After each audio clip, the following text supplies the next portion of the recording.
Damos la bienvenida al economista Alberto Acosta. Él fue presidente de la Asamblea Nacional Constituyente. Economista Acosta, el presidente Lasso anticipó como un globo de ensayo en Galápagos una consulta popular que la ha ido concretando ya con mayores detalles. En lo principal estaría reformas al sistema judicial en el país. ¿Le trae a usted esto recuerdos del pasado?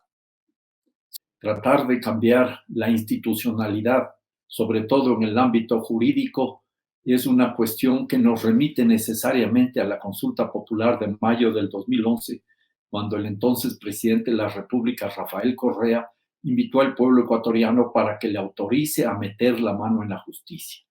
Y me temo que el presidente Lasso, de una u otra manera, tiene la misma tentación, meter la mano en la justicia.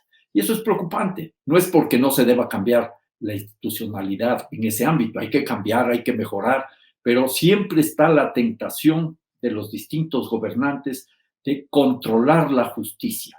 Yo recordaría algo aquí, Gustavo, remitiéndome nuevamente al pasado, que esa fue una de nuestras mayores preocupaciones en la Asamblea Constituyente de Montecristi. ¿Cómo garantizar, por fin en historia nacional, una justicia independiente, una justicia autónoma? Y planteamos una hoja de ruta. Y esa hoja de ruta comenzó a ponerse en marcha demasiado lentamente y fue interrumpida por el presidente Rafael Correa. No pudimos tener esa independencia y esa autonomía que demanda la justicia y exige la sociedad ecuatoriana, y ahora me temo que tampoco se va a resolver el problema si llegáramos al caso de la consulta popular que está planteando el presidente Guillermo Lasso. En la propuesta de Guillermo Lasso se incluye también la una directamente relacionada con esto de la justicia, la otra indirectamente, reformas a dos instituciones que fueron creadas con la nueva Constitución, el Consejo de la Judicatura y el Consejo de Participación Ciudadana y Control Social. Quisiéramos también su opinión sobre ese tema. Bueno, se pueden plantear esos cambios, se pueden plantear la desaparición tanto del Consejo de la Judicatura como del Consejo de Participación Ciudadana y Control Social. La pregunta es, por un lado, ¿por qué queremos superar esas dos instancias establecidas en la Constitución que fue aprobada por el pueblo ecuatoriano en las urnas el 28 de septiembre del año 2008? Y la segunda pregunta, ¿cuál es la alternativa? ¿Cuál es el mecanismo con el cual se va a garantizar la mayor transparencia e independencia posible en la nominación de las personas que están al frente de las instancias de control del Estado? Este es un tema no menor, es un tema fundamental. Y la otra pregunta sería si va a ser la Judicatura, el Consejo Nacional de la Justicia, la función judicial, la que vuelva a administrar el funcionamiento de sus instancias, y eso les remitiría entonces o les llevaría a asumir tareas que se suponían no eran tarea mismo o no eran función de los jueces propiamente dichos. La función administrativa o la tarea administrativa estaba planteada de una forma diferente. Y un tercer punto fundamental es cuál es el mecanismo, cuál es el camino para dar paso a ese intento de cambios que plantea el presidente Guillermo Lasso. El presidente, con respecto al primer tema del Consejo de la Judicatura, señala que sería fundamentalmente para eliminar conflictos con la Corte Nacional de Justicia. Se volvería probablemente, sin embargo, a otros conflictos del pasado. Ese es el grave riesgo, porque el Consejo Nacional de la Judicatura, el Consejo de la Judicatura, como todos sabemos, tenía ya un antecedente. Ya este es un asunto que se debería tener en consideración. En épocas anteriores había también un marco que ya tenía una u otra referencia normativa en el caso ecuatoriano. No es ninguna novelería de la Constitución actual. Recordemos que el Consejo de la Judicatura, Consejo Nacional de la Judicatura, se creó en el año 1992 con una reforma constitucional. Luego, inicialmente tenía que ser un órgano administrativo y de gobierno. En 1997 se modificó en parte ese consejo y quedó como órgano administrativo y disciplinario. Así que no se trata de una creación de la Constitución Constituyente de Montecristi, sino que se establecieron algunos mecanismos para que pueda tener una tarea de administración, una tarea de disciplina y una tarea de vigilancia.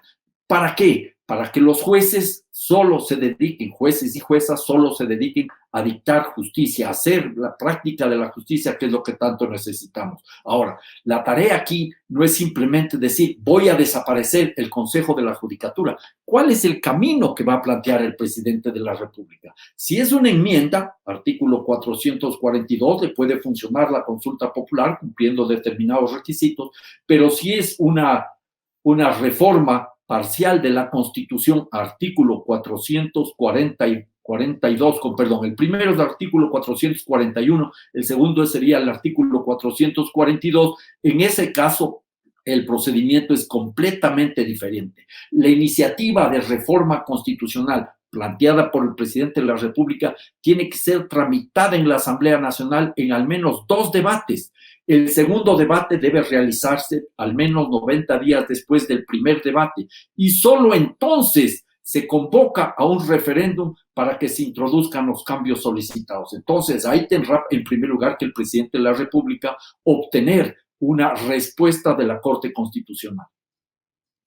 Y en cuanto al Consejo de Participación Ciudadana y Control Social, no hay dudas que esa institución ha sido una de las que más controversia ha generado de aquellas que se crearon en el correísmo.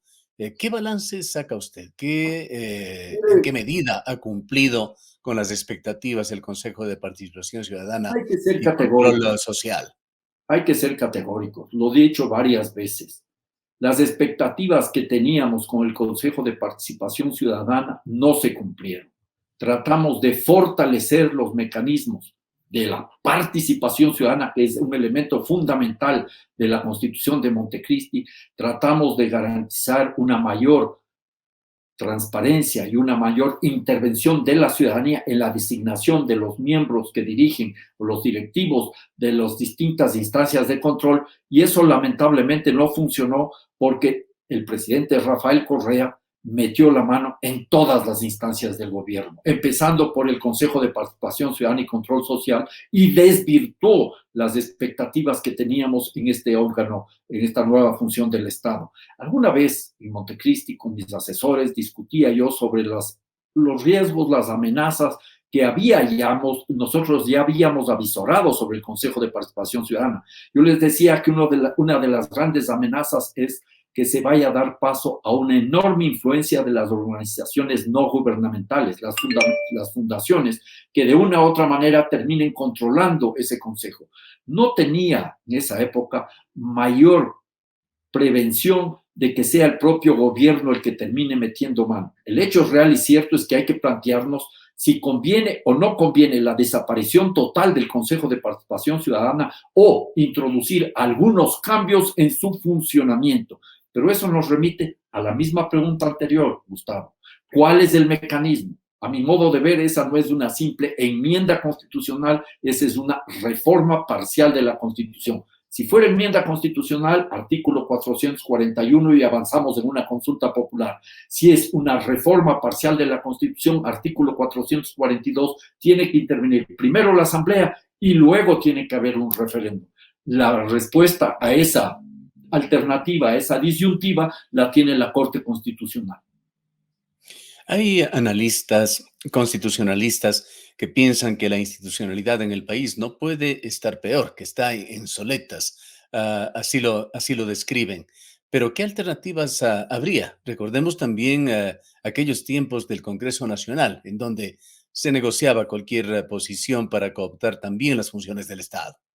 Me parece muy oportuno esa reflexión histórica, Gustavo, porque hay que recordar qué es lo que se trató de superar en la Constituyente de Montecristi. Toda esa pesada historia en donde se negociaban los puestos en la justicia, se negociaban los puestos en el Consejo Nacional Electoral, que era un tribunal electoral, incluso el Tribunal Constitucional estaba supeditado a los intereses de corto plazo de los distintos grupos. Eso fue uno de los retos que nosotros asumimos en Montecristi. En algunos casos tuvimos problemas, como estamos viendo este instante con el Consejo de Participación Ciudadana y Control Social, y en otros el proceso quedó trunco porque el presidente Correa, en el ámbito de la justicia, metió la mano. Me parece que estos son algunos de los temas que deberíamos discutir con transparencia, con franqueza, buscando soluciones sin caer en las trampas simplonas.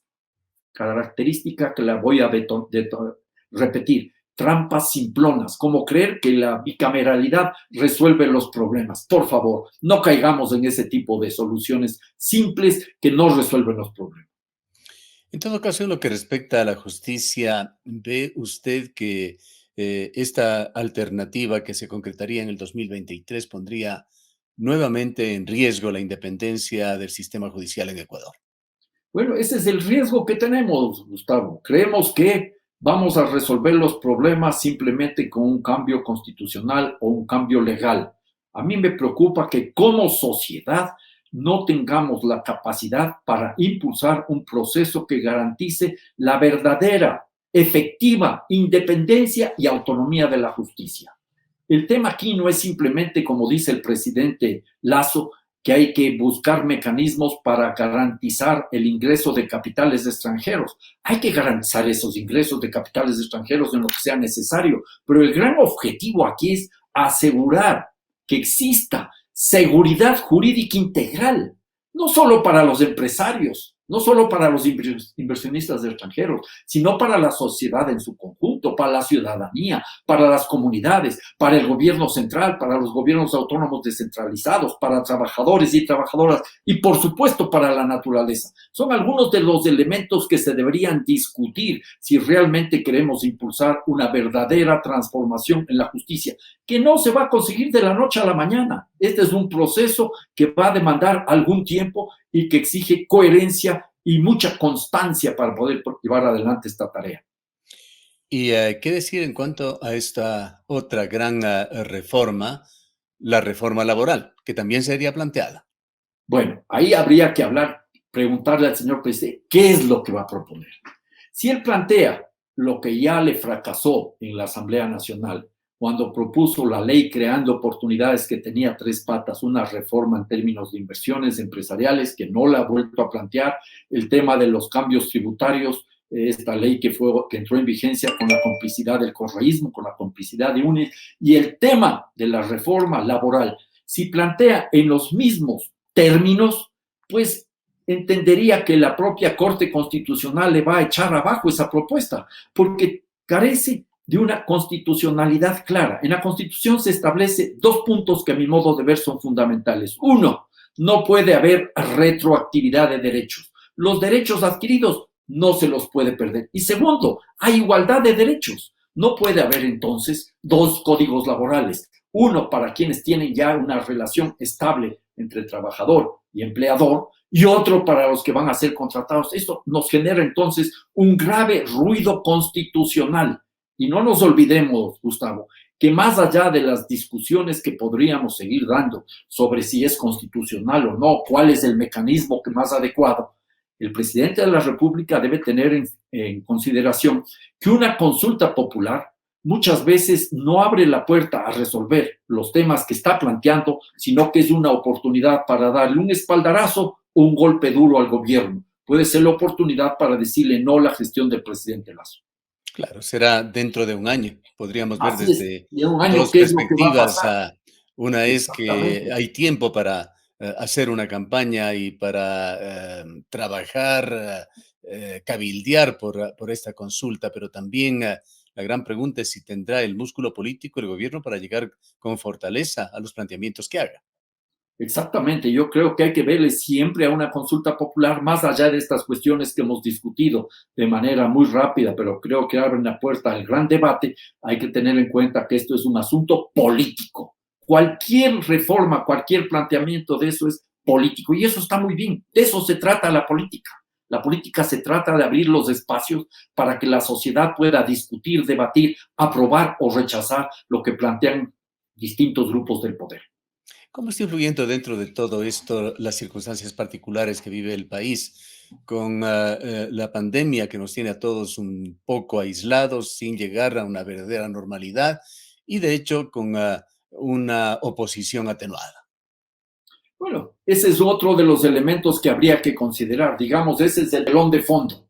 Una pandemia que está ahí presente, que no es la que causa los problemas, agudiza los problemas. Esto me parece que debemos insistir una y otra vez, porque la pandemia no es la responsable de la miseria, de la pobreza, de las inequidades. Eso ya existía, se ha agudizado con la pandemia y los problemas de la economía venimos arrastrando desde antes. Desde el año 2014 ya estaba la economía estancada. Hemos entrado ya en una situación mucho más crítica, incluso por efectos de la pandemia y de las políticas aplicadas en el gobierno anterior, y me temo que también el gobierno actual. Entonces, en ese contexto es lo que hay que discutir, una posible consulta popular, que como señaló al inicio de esta entrevista, es una suerte todavía de globo de ensayo.